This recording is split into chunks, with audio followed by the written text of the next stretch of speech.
Hello everyone. तो चलिए आज का क्लास स्टार्ट करते हैं। और आज का क्लास आपका वोकैबुलरी थ्रू स्टोरी नंबर 11 है ये। जिनको भी प्रैक्टिस बैच ज्वाइन करना है आप मुझे इस व्हाट्सअप नंबर पर मैसेज करोगे, मैं आपको बताऊंगा कि वहाँ पर ज्वाइन करने के क्या क्या इसके फ़ायदे हैं। खास करके आपको शॉर्ट में बता दूं तो वहाँ पर आपको पहले टास्क दिया जाता है, उसी टास्क के बेसिस पर ऑनलाइन टेस्ट लिया जाता है और इस तरीके से आप बहुत फास्ट लर्निंग वहाँ पर कर पाओगे वोकैबुलरी के खास करके। और दूसरी बात यह है कि कुछ ऐसे वीडियोस भी हैं जो आपको पर्सनली वहाँ पर दिया जाएगा और पेड स्टूडेंट को ही मतलब दिया जाएगा। चलिए आगे बढ़ते हैं। यहाँ पर ये जो आर्टिकल है मतलब स्टोरी है, ये किसी व्यक्ति का अपना पर्सनल एक्सपीरियंस है। उनका नाम है देवांशी पांडे करके एक ऑथर हैं, उन्होंने लिखा हुआ था एक आर्टिकल को।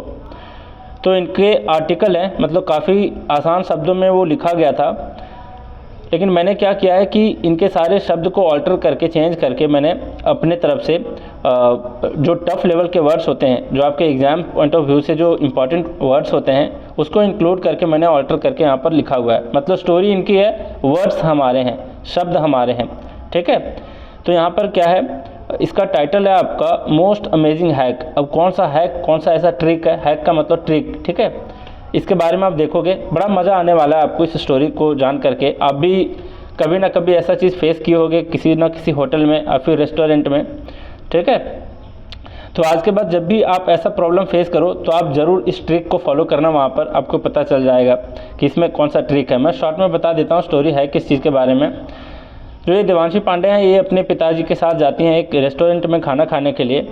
तो वहाँ पर क्या होता है कि एक जो सांभर होता है वहाँ पर इन्होंने जो डोसा होता है ना, साउथ इंडियन डिश है, तो डोसा को वहाँ पर वो ऑर्डर करती हैं और उसका जो सांभर होता है, सांभर मतलब जिस ग्रेवी वाला, बहुत लोग नॉर्थ इंडियन ऐसे स्टूडेंट हैं जो कभी मतलब जो गांव से खास करके बिलोंग करते हैं, जो कभी शहर नहीं गए हैं ना, तो कभी डोसा नहीं खाए रहते या फिर सांभर नहीं खाए रहते, रसम नहीं खाए रहते। ये सारे साउथ इंडियन डिश होते हैं। जैसे उत्तपम वगैरह जो होता है उसके साथ आपको सांभर दिया जाता है। होता यह है कि ये जब ऑर्डर करती है तो सांभर में एक बाल का टुकड़ा मिलता है, तो वेटर को बुलाती हैं, लेकिन उनके पिताजी मना करते हैं, बोलते हैं उनको मत बुलाओ, मैं दिखाता हूँ कुछ ऐसा तरीका बताता हूँ कि ये बंदा वापस वही वाला सांभर ला करके हमें फिर से सर्व कर देगा। तो वो कैसे उसको पकड़ती है और ख़ास करके उनके जो पिताजी हैं उनके, वो कैसे पकड़ते हैं इस चोरी को, ये यहाँ पर स्टोरी बताया गया है। ध्यान से समझना। देखो यहाँ पर क्या है, फर्स्ट वर्ड देखो क्या है, फर्स्ट सेंटेंस क्या है। यहाँ पर है रफली 7 डेज प्रायर। यहाँ पर रफली 7 डेज प्रायर का मतलब लगभग 7 दिन पहले, whilst my mom was away, जब मेरी माँ बाहर गई हुई थी, my dad and I opted to dine at a restaurant due to our lack of culinary prowess. Prowess का मतलब मैं बता दिया था, प्रावेश का मतलब क्षमता होता है, ताकत होता है। और ऑप्टेड टू का मतलब होता है इस चीज़ का विकल्प चुनना। ठीक है, किसी चीज़ का विकल्प चुनना, मतलब 2-3 चीज़ें हैं तो उसके जगह पर एक चीज़ को चुन लेना। डाइन का मतलब होता है लंच करना, ठीक है, खाना खाना। कुलिनरी का मतलब होता है जो खाना बनाने की क्षमता होती है उसको कहा जाता है कुलिनरी, पाक कला जिसको कहा जाता है। अब यहाँ पर एक करके समझते हैं। लगभग 7 दिन पहले जब मेरी माँ बाहर गई हुई थी तो मेरे पिता और मैंने अपनी पाक कला की कम जानकारी के कारण एक रेस्तरां में भोजन करने का विकल्प चुना। तो यहाँ पर समझ गए, ऑप्टेड टू डाइन का मतलब भोजन करने का विकल्प चुना। ठीक है, कुलिनरी प्रावेश का मतलब होता है पाक कला की जो क्षमता होती है उसको कहते हैं कुलिनरी प्रावेश। कुलिनरी का मतलब क्या होता है, पाक कला। ठीक है, खाना बनाने की जो कला है। प्रावेश का मतलब क्षमता। यहाँ तक क्लियर है।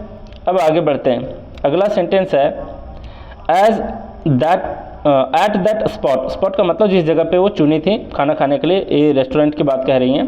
एट दैट स्पॉट, वहाँ पर I ordered a masala dosa from the menu. वहाँ मैंने मेन्यू से मसाला डोसा ऑर्डर किया। Once I wrapped up a 20-minute video call with my mom, the grub made its appearance.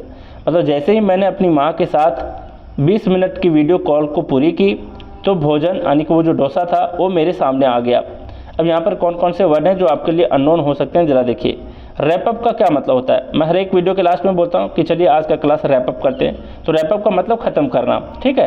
तो ये कह रहे हैं कि 20 मिनट का वीडियो कॉल जैसे ही ख़त्म किया मैंने अपनी मॉम के साथ, द ग्रब, ग्रब का मतलब भोजन होता है। ध्यान रखना, ग्रब के बहुत सारे सिनोनिम्स होते हैं जो बहुत लोगों को पता नहीं होता। आज बहुत कुछ सीख जाओगे आप। ग्रब हो गया कि ग्रब का मतलब भोजन, भोजन हमारे सामने आ गया। मेड इट्स अपीयरेंस का मतलब होता है किसी के सामने आना, किसी चीज़ का सामने आना, ठीक है। अब आगे बढ़ते हैं। अगला क्या है? I had barely taken a few morsels when I stumbled upon a stray hair in the sambar. मैंने मुश्किल से ही कुछ निवाले खाए ही थे कि अचानक मेरी नज़र सांभर में एक बाल पर पड़ी। अब यहाँ पर देखो मॉर्सेल है, मॉर्सेल्स का मतलब होता है निवाला, है ना। एक निवाला, दो निवाला, इसे कहते हैं ना, मतलब हमने निवाला लिया। कौर जिसको बोलते हैं कई लोग, है ना, कि एक कौर खाना खाया, दो कौर खाना खाया, तो उसको कहते हैं मॉर्सेल इंग्लिश में।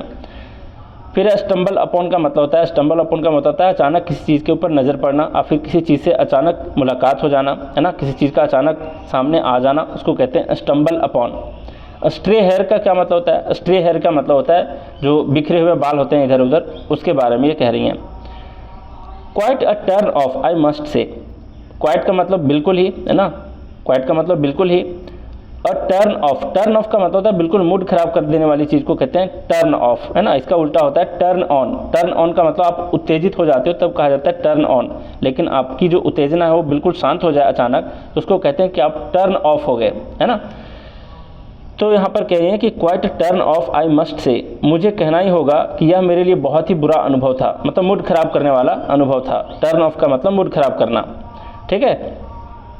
अब आगे बढ़ते हैं। अगला क्या है? अगला सेंटेंस यहाँ पर है, आई टोल्ड माई डैड, मैंने अपने पिताजी से कहा, and was on the brink of summoning the waiter, और मैं बुलाने ही वाली थी किसको? वेटर को, है ना, टू ऑल्टर द फेयर, खाना को चेंज करने के लिए। But low and behold my father had a full proof strategy up his sleeves. यहाँ पर क्या है? अप हिज स्लीव का मतलब मैं एसपी बक्सी वाले सीरीज में भी बताया था आपको।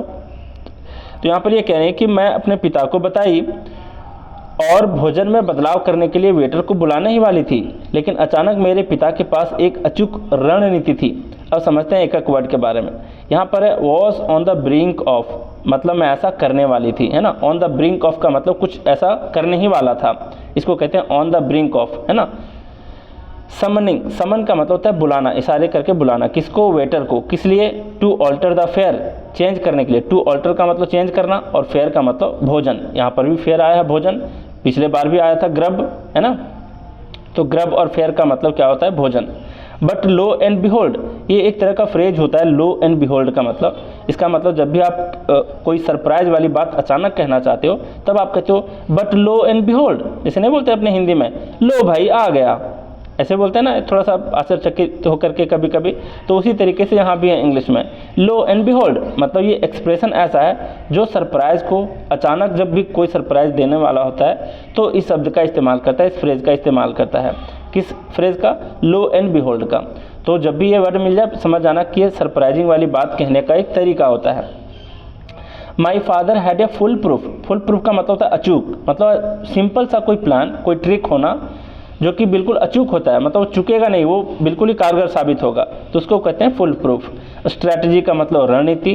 अप हिज स्लीव का मतलब होता है कोई सीक्रेट प्लान होना, है ना। इसका ट्रिक भी बताया था याद करने के उस सीरीज़ में, तो जा करके आप लोग एसपी बक्सी वाले सीरीज़ को देख सकते हो। इडियम्स वाला सीरीज़ बहुत अच्छे तरीके से मैं उसमें बताया हूँ सारे स्टोरी को कि कैसे कौन सा इडियम्स बना है, बहुत ही आसान तरीक़ा से बताया हूँ। मतलब एक बार देखोगे शायद ही भूलोगे आप, ठीक है। तो यहाँ पर सारे शब्द के मीनिंग समझ गए, सारे फ्रेज के मीनिंग समझ गए, कहानी का भी मतलब आपको समझ में आ ही रहा होगा। अगला आपका क्या है? He advised me to add a lot of salt to the sambar, उन्होंने मुझे सलाह दी कि सांभर में खूब सारा नमक डाल दूँ, है ना। And then beckon the waiter, beckon का मतलब होता है बुलाना, वेटर को बुलाना। और उसके बाद क्या उन्होंने एडवाइस दिया कि पहले तो सांभर में खूब सारा नमक मिला दो, उसके बाद ही आप क्या करो? वेटर को बुलाओ। And double check that the food changed, that the food changed. अब यहाँ पर बोल रहा है कि और फिर वेटर को बुलाऊं तथा दोबारा जांच लूं, किस चीज़ के लिए? बाल हटने के बाद भोजन में जो बदलाव हुआ है वह सिर्फ दिखावा तो नहीं है, wasn't changed wasn't just smoke and mirrors after removing the hair strand। समझने की कोशिश करते हैं एक एक करके। यहाँ पर है बेकन का मतलब क्या होता है? बेकन का मतलब इशारे से बुलाना। सम्मन का मतलब भी होता है किसी को बुलाना, है ना, इसके पहले देखे थे। स्मोक एंड मिरर्स का क्या मतलब होता है? स्मोक एंड मिरर्स का मतलब होता है कि कोई चीज़ का सच दिखना लेकिन वास्तव में वो सच नहीं होना, वो झूठ ही होना। ठीक है, तो स्मोक एंड मिरर्स का मतलब होता है किसी चीज़ का सत्य दिखना लेकिन वास्तव में वो झूठा होता है। ये इडियम आया कहाँ से? स्मोक एंड मिरर करके। जो जादूगर होते हैं ना, स्टेज पे दिखाते हैं, वो अक्सर कोई ना कोई मिरर का इस्तेमाल करते हैं और स्मोक यानी कि धुआं का इस्तेमाल करते हैं। क्यों? आपके आंखों में धूल झोंकने का काम करता है वो, मतलब कि किसी चीज़ को सत्य साबित कराने के लिए वो स्मोक और मिरर्स का सहारा लेते हैं, लेकिन वो चीज़ वास्तव में झूठा होता है। इसलिए वहाँ से ये मीनिंग निकल कर के आया है smoke and mirrors. Smoke and mirrors का मतलब होता है दिखावे की चीज़, जो होता मतलब दिखता तो सत्य है लेकिन होता कुछ और है, वो झूठ ही होता है वास्तव में। Clear? After removing the hair strand, hair strand का मतलब होता है बाल का जो एक टुकड़ा होता है उसको कहते हैं हेयर स्ट्रैंड। ठीक है, फिर से एक बार मैं इसको बता देता हूँ। He advised me to add a lot of salt to the sambar, उन्होंने मुझे सलाह दिया कि सांभर में खूब सारा नमक मिला दो। And then beckon the waiter, उसके बाद मैं वेटर को बुलाऊं। And double check that the food changed wasn't just smoke and mirrors after removing the hair strand, तथा दोबारा जांच लो कि बाल हटाने के बाद भोजन में जो बदलाव हुआ है वह सिर्फ दिखावा तो नहीं है ना। अब आगे बढ़ते हैं। यहाँ पर क्या है? यहाँ पर है आई डिड द सेम, मैंने वैसा ही किया जैसे मेरे पिताजी ने मुझे सलाह दिया था। एंड वॉज वेरी एक्साइटेड, और बहुत ही उत्साहित थी, है ना, for the sambar to be back, और मैं उत्साहित किस चीज़ के लिए थी? कि जो सांभर वापस आने वाला है। सो वॉज माई फादर, और उसी तरीके से मेरे पिताजी भी बहुत ज़्यादा उत्साहित थे। We waited for your little while, मतलब हमने थोड़ी देर इंतज़ार किया। And then the waiter served the sambar, और फिर वेटर ने सांभर परोस दिया, है ना। ओइला, ओइला मतलब ही होता है, मतलब सरप्राइजिंग को लेकर के एक वर्ड है ओइला। ओइला का मतलब वाह। इट वॉज सॉल्टियर देन एवर, मतलब यह तो पहले से कहीं ज़्यादा नमकीन था, मतलब बहुत ज़्यादा नमक वाला था। मिशन अकम्पलिश्ड, मतलब मिशन पूरा हो गया, है ना। अकम्पलिश्ड का मतलब पूरा हो जाना। आई इन्फॉर्म्ड माई फादर, उसके बाद मैंने अपने पिता को बताया। And he beamed like a kid, और वे एक बच्चे की तरह मुस्कुराए।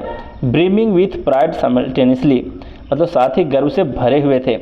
अब यहाँ पर एक एक वर्ड को समझते हैं। यहाँ पर दो अननोन वर्ड हो सकता है आपके लिए। एक है आपका अकम्पलिश, जिसका मतलब पूरा हो जाना, मतलब मिशन का पूरा हो जाना। बीम्ड का मतलब होता है बिल्कुल ही मुस्कुराना, और ब्रीमिंग विथ प्राइड का मतलब होता है गर्व से भरा हुआ होना, है ना। ब्रीमिंग का मतलब किसी चीज़ से भरा हुआ होना, बीम्ड का मतलब मुस्कुराया। क्लियर यहाँ तक? अब आगे क्या है? नॉट गोना लाई, मतलब झूठ नहीं बोलूँगी। I was amazed at as hell, मैं तो बहुत आश्चर्यचकित थी। ठीक है। Later we called the waiter and told him the entire story, बाद में हमने वेटर को बुलाया और पूरी कहानी बताई। ही गॉट रियली डिफेंसिव, वह बहुत ही रक्षात्मक हो गया। डिफेंसिव का मतलब अपने बचाव में कुछ बला बला चीज़ें कहने लगा कि नहीं ये है वो है, दिस दैट करने लगा, है ना। तो यही यहाँ पर कह रहा है कि वह बहुत ही रक्षात्मक हो गया। बट ऑल दैट्स अननेसेसरी, लेकिन यह सब अनावश्यक ही था। What really matters is the life hack you learn today, है ना। ये मैटर नहीं करता कि बाद में क्या हुआ उस स्टोरी में, किस पर क्या इल्ज़ाम लगाया गया, कैसे क्या वहाँ पर मैटर सॉल्व हुआ। मैटर ये करता है what really matters is the life hack you learn today, जो बात सबसे ज़्यादा मायने रखती है वह यह है कि आज आपने जो लाइफ हैक सीखा है। मतलब जब भी आप रेस्टोरेंट में जाएं तो ये ट्रिक को ज़रूर फॉलो करें। जैसे कई बार होता है ना कि कभी चींटी निकल आया चावल में, तो कभी बाल के टुकड़े निकल आए, तो ये तरीका आप निकाल सकते हो। क्या तरीका? अगर कोई ग्रेवी वाली चीज़ है, दाल है जिसमें कुछ आपको मिल गया, आप चेंज करा रहे हो, तो चेंज करने से पहले भर के वहाँ पर एक मुट्ठी क्या करो, नमक डाल दो, है ना। टेबल पे तो रहता है टेबल सॉल्ट वहाँ पर, तो उसको डाल दो, पता चल जाएगा, है ना, कि कहीं फिर से मुझे जूठा तो नहीं खिलाया गया। अब यहाँ पर क्या है, एक एक वर्ड देखते हैं। ऑप्ट टू का मतलब होता है विकल्प चुनना। ऑप्ट टू का मतलब विकल्प चुनना। डाइन का मतलब दोपहर का खाना। नेक्स्ट है कुलिनरी प्रावेश। कुलिनरी प्रावेश का मतलब पाक कला, खाना बनाने की क्षमता।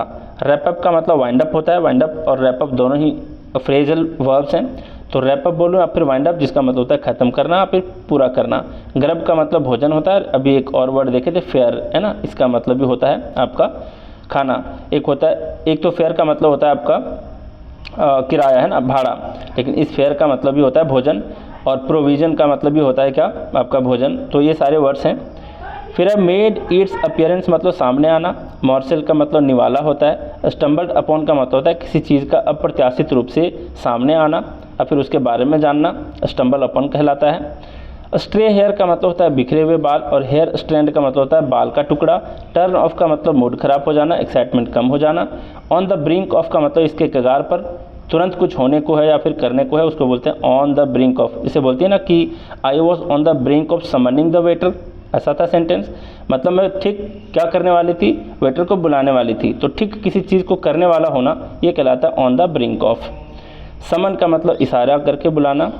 नेक्स्ट आपका फेयर, फेयर का मतलब भोजन है और किराया भी होता है इसका मतलब। लो एंड बिहोल्ड का इस्तेमाल कब किया जाता है, जब तुम किसी को सरप्राइजिंग वाली बात अचानक कहते हो तब इस फ्रेज का इस्तेमाल करते हो, लो एंड बिहोल्ड, है ना, इस तरीके से। फिर आपका फुल प्रूफ, फुल प्रूफ का मतलब होता है ऑफ ए प्लान या फिर मशीन। प्लान भी हो सकता है, मशीन के बारे में भी हो सकता है फुल प्रूफ, जिसका मतलब होता है अचूक। इसका मतलब क्या होता है, अचूक, ठीक है। यहाँ पर है so simple and easy to understand, मतलब वैसा प्लान जो कि बहुत ही आसान हो और समझने में भी आसान हो। That it is unable to go wrong, जो कि बिल्कुल ही गलत नहीं होगा, बिल्कुल ही साबित होकर के ही रहेगा, उसको कहते हैं फुल प्रूफ, अचूक प्लान। अप ही स्लीव का मतलब होता है टू हैव या फिर कीप अ सीक्रेट मेथड या फिर trick that one can use when it is needed. Up he sleeve का मतलब होता है सीक्रेट प्लान, ठीक है। बेकन का मतलब भी होता है इशारे से बुलाना। नेक्स्ट आपका स्मोक एंड मिरर्स, इसका मतलब सच दिखना लेकिन होना नहीं, है ना, भ्रम वाली चीज़ों को कहते हैं स्मोक एंड मिरर्स। आपको याद होगा एक ऐसे ही मैंने ट्रिक बताया था उसमें इडियम्स वाले सीरीज़ में, किसमें, एसपी बक्सी वाले सीरीज़ में, व्हील ओ द विस्प, याद है आपको, व्हील ओ द विस्प, ऐसे ही था, ओ के ऊपर एक डैश था, single dash, will o' the wisp, अगर आपको याद हो, ठीक है। तो इसका मतलब भी सेम था, भ्रम वाली चीज़ें होना। यहाँ पर स्मोक एंड मिरर्स भी है, सच दिखना लेकिन होना नहीं। नेक्स्ट आपका ही बीम्ड का मतलब मुस्कुराया, बीम का मतलब मुस्कुराना। ब्रीमिंग का मतलब किसी से भरा होना। ब्रीमिंग विथ प्राइड का मतलब गर्व से भरा हुआ होना। अब देखते हैं answer of the previous day question क्या है। प्रीवियस डे में क्या पूछा था, ट्रांसलेशन पूछा था। क्या क्या था, एक ही तरह के आपके जो कंडीशनल सेंटेंस होता है उस तरह का था। यहाँ पर क्या है, should it rain the event will be moved indoors, अगर बारिश हुई तो कार्यक्रम को अंदर, घर के अंदर ही आयोजित किया जाएगा। Should he fail the test he will have to retake it, अगर वह परीक्षा में असफल हो जाता है तो उसे दोबारा परीक्षा देनी होगी। आपको पता है परीक्षा देने को कहते हैं टेक एग्ज़ाम और लेने को बोलते हैं गिव एग्ज़ाम। मतलब आप एग्ज़ाम देने जा रहे हो तो आप कभी नहीं बोलना कि गिव एग्ज़ाम, टेक एग्ज़ाम होता है, ठीक है, जब आप एग्ज़ाम देने जा रहे हो। फिर यहाँ पर should she decide to leave we will support her choice, अगर वह जाने का फैसला करती है तो हम उसके फैसले का समर्थन करेंगे। नेक्स्ट क्या है आपका क्वेश्चन ऑफ द डे, आपको सिनोनिम बताने हैं। सिनोनिम ऑफ ग्रब, ग्रब का क्या सिनोनिम होता है, विक्चुअल्स, रिपास्ट, प्रोविज़न, फेयर या फिर ऑल ऑफ द एबव। आपको आंसर बताना है कि ग्रब का इसमें सिनोनिम क्या होगा। तो मुझे उम्मीद है आप स्टोरी से भी कुछ सीखे, साथ ही साथ आप क्या सीखे, बहुत सारे ऐसे वोकैब सीखे जो आप पहले शायद नहीं जानते होंगे, ठीक है। तो चलिए आज भी बहुत कुछ सीखे, तो आज का क्लास हम लोग यहीं रैप अप करते हैं। Thank you very much.